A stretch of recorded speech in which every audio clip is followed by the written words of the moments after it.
vais vous parler de mon travail sur la relation en psychiatrie, apport de la communication non violente, donc soutenu il y a 1 an, avec pour directeur de thèse le professeur de psychiatrie Pascal Delamilleur, qui est PUPH à Caen. Et c'est un travail qui a reçu le prix de thèse Jean-Claude Leclerc 2020, décerné par le conseil départemental de l'Ordre des médecins des Hauts-de-Seine. Voilà. Alors, de quoi on va parler pendant cette présentation? Tout d'abord, on va se poser des questions. La première question qu'on va se poser, c'est pourquoi nous communiquons? Quel est l'intérêt de la communication finalement? Puis, que nous apporte la communication non violente dans cette question de la communication, de la relation? Je vais ensuite un petit peu détailler les relations du médecin, du psychiatre dans son contexte professionnel, à la fois les relations aux autres, mais aussi la relation qu'il peut avoir avec lui-même. Je vous présenterai ensuite brièvement l'enquête qui a été menée pour la thèse auprès d'internes de psychiatrie de la faculté de médecine de Rouen autour de la communication non violente. Et pour conclure, je leur laisserai la parole dans leur définition de ce qu'est la communication non violente. Alors, pourquoi nous communiquons? Ce qu'il faut savoir... Ah ouais, mais alors vous voyez tout ou pas? Oui, on voit tout. Ok, parce que moi je suis tronquée avec ma tête en fait, donc ça va. Ouais, Ce qu'il faut savoir, c'est que le terme communication, ça vient du latin communare qui signifie être en lien. Et donc, la première définition de la communication, c'est celle d'établir des relations. Alors, pourquoi on établit des relations? Parce qu'en tant qu'être humain, on est des êtres sociaux, on vit en société organisée, qu'on utilise la communication pour réguler les relations au sein du groupe, dans l'idée d'avoir une homéostasie au sein du groupe, c'est-à-dire d'avoir des relations harmonieuses. Et puis, avec le temps, avec l'avènement de la technologie, est apparue une deuxième définition de la communication qui est celle de transmettre des informations. Et aujourd'hui, c'est cette définition qui devient prépondérante au détriment de l'aspect relationnel de la communication. Alors, que nous apporte la communication dans ce questionnement?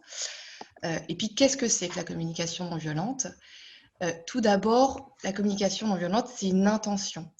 C'est l'intention de remettre l'aspect relationnel au cœur de la communication dans l'idée d'avoir des relations empathiques avec soi et avec les autres. L'empathie qui est définie comme cette faculté de se mettre à la place de l'autre, cette faculté à appréhender son monde intérieur, à percevoir ce qu'il ressent, mais sans se mélanger à l'autre.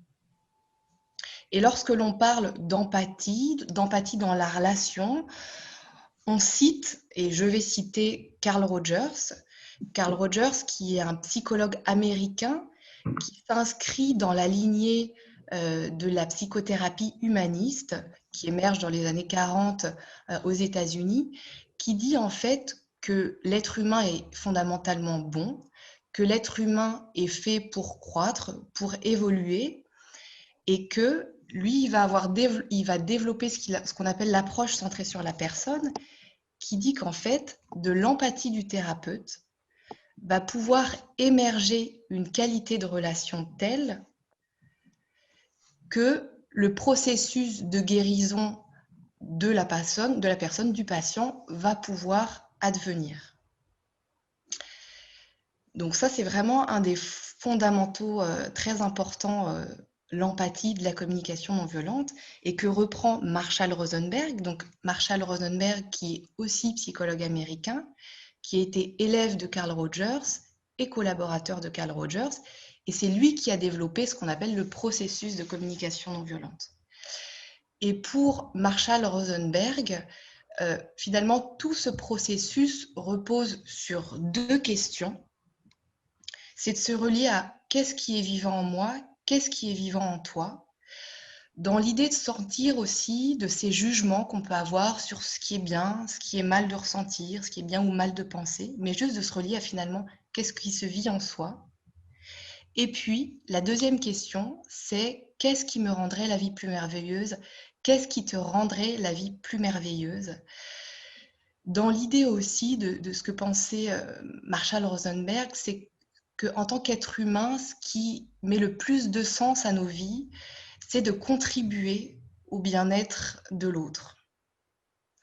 Et donc, à partir de ces deux fondamentales questions, il va nous proposer un processus de communication en étapes pour nous aider à intégrer une nouvelle façon de communiquer plus empathique. Alors, je vais vous présenter les étapes de la communication non violente. La première étape proposée par Marshall Rosenberg, c'est de se relier à l'observation. L'observation, c'est qu'est-ce qui s'est passé, quels sont les faits, de façon objective. Donc, on va beaucoup se relier à nos sens, ce qu'on a vu, ce qu'on a entendu. À partir de ces faits, l'idée, c'est de descendre à l'intérieur de soi pour se relier à nos émotions. De cette situation vécue, qu'est-ce que j'ai ressenti? Qu'est-ce qui s'est passé à l'intérieur de moi?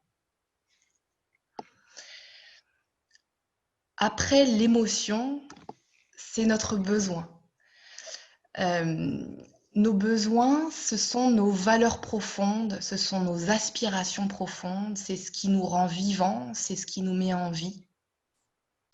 Et en communication non violente, ce qu'on dit, c'est que finalement, les émotions sont un peu le clignotant de nos besoins. C'est-à-dire qu'une émotion plutôt à valence positive nous signale un besoin satisfait et une émotion plutôt à valence négative, un besoin insatisfait.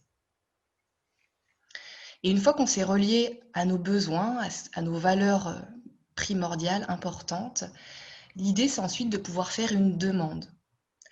La première demande, et qui est la plus importante, c'est la demande de connexion à l'autre. Donc, à la fois, lorsqu'on s'exprime, de pouvoir lui demander ce qu'il a compris de ce qu'on lui a dit, donc des demandes de reformulation, ou bien aussi, on peut lui demander ce qu'il ressent par rapport à ce qu'on lui a exprimé. Puis une fois qu'on a réussi à se connecter, on peut aussi faire une demande d'action, demander à quelqu'un de faire quelque chose, ou bien se demander à soi de faire quelque chose. Donc là, par exemple, 2 exemples. Le premier exemple, c'est un où je m'exprime de façon authentique avec la communication non violente. Donc, quand vous me dites que je suis un mauvais médecin, donc ça, c'est les faits, c'est ce qu'elle m'a dit. Alors, je vois pas très bien, je vois plus trop. Je me sens vraiment peinée, je lui exprime donc mon émotion, parce que j'aimerais que vous puissiez mesurer mon investissement dans la prise en charge de votre mère. Là, je lui fais part de mon intention, de mon aspiration, mon besoin. Que ressentez-vous quand je vous dis cela? Ça, c'est ma demande de connexion. Et puis, je peux aussi accueillir l'autre avec empathie, avec la communication non violente. Quand vous me dites que je suis un mauvais médecin, vous sentez-vous en colère? Donc là, je propose une émotion qui me semble que je perçois, parce que vous aimeriez que les choses évoluent plus rapidement pour votre mère. Donc là, je lui propose un besoin. Je me dis que c'est peut-être ça. Est-ce cela? Et là, ça va être ma demande de connexion. Et si ce n'est pas tout à fait ça, la personne rectifiera, mais voilà, on va pouvoir être en lien comme ça. Alors, pourquoi est-ce qu'on parle de toute cette question communication, relation dans la vie d'un médecin? Parce que le médecin ou le personnel soignant, de façon générale, il est en relation dans sa vie professionnelle avec des patients, des familles, avec des équipes, des confrères, et de façon plus ou moins consciente, il est en relation avec lui-même. La relation médecin-patient, elle est primordiale parce qu'il y a de nombreuses études qui nous montrent qu'elle est prédictive de l'amélioration clinique du patient. En psychiatrie, il y a vraiment beaucoup d'études dans différentes pathologies, que ce soit les troubles de l'humeur, la schizophrénie, les addictions, les troubles du comportement alimentaire, les troubles anxieux, où on retrouve ces résultats. Et cette qualité de relation, ce qu'on retrouve, c'est qu'elle est corrélée à une diminution des symptômes chez le patient. Là, je vous cite, la biblio, c'est vraiment sur la psychiatrie. Donc, à nouveau, on retrouve dans vraiment un vaste panel de la psychiatrie adulte. Cette qualité de relation médecin-patient, elle est corrélée à une meilleure adhésion aux soins du patient. c'est-à-dire davantage de coopération, de collaboration, de participation aux décisions. Et cette qualité de relation médecin-patient, elle est en soi thérapeutique. Ça, c'est ce que nous disait Carl Rogers. La relation médecin-équipe, elle est extrêmement importante. Et ce que les papiers nous disent, alors il y a un peu moins d'études sur cette thématique-là, mais on se trouve quand même des papiers qui nous disent que la qualité de la relation du médecin avec l'équipe impacte leur communication. Et une mauvaise communication entre le médecin et son équipe, elle est importante parce qu'elle peut entraîner un défaut de transmission d'informations. Et ça, au détriment de la sécurité du patient, donc avec davantage d'erreurs médicales et d'effets indésirables. Et puis, ça impacte aussi la satisfaction des soignants au travail, avec davantage de burn-out et de désir d'abandonner la profession. Enfin, la qualité de la relation du médecin à lui-même, elle est extrêmement importante. Et donc là, il y a surtout un papier que je cite qui a détaillé cette thématique-là et qui nous dit qu'en fait, une relation empathique à soi améliore la satisfaction personnelle, l'optimisme, la connaissance et la gestion des émotions. Donc en fait, impacte une meilleure relation à soi, une meilleure qualité de relation à soi. Et puis, cette qualité de relation à soi, elle améliore aussi la résolution des conflits, les liens sociaux. Donc, ça impacte aussi notre relation aux autres. Voilà. Je vais maintenant vous parler de l'étude, de l'enquête qui a été faite auprès des internes de psychiatrie de la faculté de médecine de Rouen. L'objectif de l'étude, c'était d'évaluer si la communication non violente améliorait la relation des internes aux autres et à eux-mêmes, avec certaines spécificités liées à la psychiatrie, qui étaient la gestion des situations de soins sous contrainte et de situations de violence et d'agressivité. Et puis aussi les compétences psychothérapeutiques de l'interne. Donc, l'idée, c'était de recruter des internes, de les initier pendant 2 jours à la communication non violente et de 3 mois après, leur refaire passer des questionnaires pour évaluer leur relation à eux-mêmes et aux autres. On avait donc initialement 13 internes qui ont été intéressés. Il y en a 5 qui se sont désistés pour des questions d'organisation, d'agenda, de planning. Donc, on avait finalement 8 internes. Un homme pour 7 femmes, des internes de différents semestres, 3 d'origine italienne, et aucun d'entre eux n'avait initialement eu de formation à la communication non violente. Ce que nous montrent les résultats. Donc, le graphe de gauche avec les barres nous montre que les résultats s'améliorent après l'initiation. Donc, les barres claires, c'est les résultats après l'initiation. Et donc, on voit une amélioration des résultats, que ce soit pour le bien-être individuel, les compétences psychothérapeutiques, la relation médecin-équipe, médecin-famille, médecin-malade et les soins sous contrainte. Et dans le graphe de droite, sur votre écran, ce que ça nous montre, c'est que ces résultats étaient significatifs pour la relation médecin-famille et les soins sous contrainte. Alors, ces résultats, ils sont évidemment à prendre avec précaution parce qu'il y a des biais, il y a des limites à cette étude, à la fois des biais de recrutement, c'est-à-dire que les internes ont été recrutés sur la base du volontariat, qui est une petite taille d'échantillon, donc on peut se questionner sur si ces résultats sont extrapolables ou non. Il y a des biais méthodologiques, le fait que les questionnaires ont été créés pour l'étude, ce ne sont pas des questionnaires validés, ils ont été nominatifs et non anonymes. Les terminologies employées n'étaient pas définies au préalable, laissant donc libre cours à l'interprétation individuelle. L'enquêtrice, la formatrice sont la même personne et on a travaillé en groupe de pairs. Toutefois, on peut quand même se dire que ces résultats sont intéressants, que les internes ont appris de nouveaux outils de communication, peut-être aussi une nouvelle posture relationnelle, plus empathique avec eux-mêmes, avec les autres. Et puis là, je vais vous montrer voilà, quelques résultats qui sont intéressants et qui est intéressant aussi à discuter.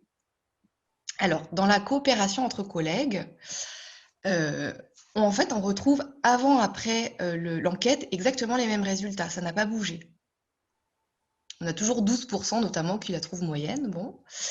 La qualité de prise en charge pluridisciplinaire, avant-après, donc grosso modo, les résultats s'améliorent, mais on a 12%, hein, c'est les 12% en gris, qui la trouvent toujours mauvaise, même après. Donc, juste le coloris, hein, on a gris, c'est mauvais, bleu clair, c'est moyen, beige, bon, et rouge, très bon. Alors, pourquoi on a des résultats? Quelles sont les hypothèses de ces résultats? Alors, il y a un questionnement sur l'impact dans la vie d'équipe d'une formation qui a été faite au niveau individuel. Et puis, bien questionner aussi la place de l'interne au sein d'une équipe, avec une organisation des soins qui est en général un peu pyramidale. Et donc, voilà, est-ce qu'un interne qui est plutôt en bas d'une pyramide médicale a un impact sur la coopération globale de l'équipe? Voilà, des questions, hein, il n'y a pas forcément de réponse. La qualité d'écoute. Alors, ce qui est très intéressant, je ne sais pas si vous voyez sur le graphe, le premier camembert, en fait, initialement, les internes se trouvent tous bons ou très bons en termes d'écoute. Et finalement, après la formation, il y a 25% finalement qui se trouvent moyens. Et puis, pour aider le patient à prendre en compte ses émotions, on a initialement tous les internes qui se trouvent moyens ou moyennement compétents ou compétents. Et puis, après la formation, finalement, 12%, ça représente un interne, en fait. Hein. Il y en a un qui se trouve finalement peu compétent. Donc, des résultats qui seraient plutôt moins bons. Et ça vient poser la question de l'amélioration des compétences métacognitives. Les compétences métacognitives, c'est cette capacité qu'on a de se comprendre soi-même, de s'analyser soi-même dans ses propres processus cognitifs d'apprentissage. Et là, l'hypothèse, ce serait que peut-être initialement, les étudiants se surévaluent et pendant et après l'initiation, prennent conscience finalement qu'ils ne sont pas si compétents que ça, et finalement, ils se réévaluent à la baisse, mais de façon plus juste. Ça, c'est l'hypothèse. Pour aider le patient à prendre en compte ses besoins, on a toujours 12% après l'initiation qui se trouvent peu compétents. Et puis, en termes de bien-être au travail, même si globalement il s'améliore, on a toujours 12%. Enfin, on a un 12%, donc un interne qui après le trouve mauvais, alors qu'initialement pour tout le monde c'était bon, moyen ou bon. Donc l'hypothèse pour la question du besoin, et c'est ce qui ressortait dans à la fois les échanges avec les internes, mais aussi dans leur questionnaire, c'est que c'était une notion qui était peu familière, avec laquelle ils étaient peu à l'aise. Et donc peut-être qu'il faut plus que 2 jours d'initiation pour être familier avec cette notion, pour pouvoir l'intégrer. Et puis pour le bien-être au travail, il y a le facteur temps qui est important parce que plusieurs mois se sont écoulés entre les deux initiations. Peut-être l'accumulation de fatigue, de stress, peut-être aussi finalement une meilleure écoute de soi. Et puis, on a aussi un changement de stage en fait entre les deux temps d'évaluation. Les internes ont changé de semestre, donc changé de stage. Et donc peut-être qu'aussi le lieu de stage a un impact sur leur bien-être. Donc pour conclure, la relation à soi et aux autres, elle est importante en psychiatrie, j'avais envie de dire, pour les internes, mais en fait pour les soignants en général. Que la communication non violente peut être un outil d'aide à la communication et à la relation, qui est intéressant. Que ces résultats sont intéressants, sont prometteurs et que, évidemment, il serait aussi intéressant d'avoir de nouvelles études pour aller plus loin dans ces résultats. Pour conclure, je laisse la parole aux internes qui ont été formés, donc qui ont été initiés à la communication non violente, sur leur définition de ce que c'est après ces 2 jours d'initiation, une façon de communiquer, un langage, un outil pour avoir un contact authentique, une façon d'éviter les conflits. Si on change notre façon de parler, on change notre façon d'être. Un travail sur soi qui permet d'apaiser les relations. Une façon de vivre avec soi-même et avec les autres. Une philosophie de vie qui peut être appliquée partout. Une façon harmonieuse et juste de vivre avec les autres. Il n'y a pas de perdant. Et je vous remercie, j'ai fini.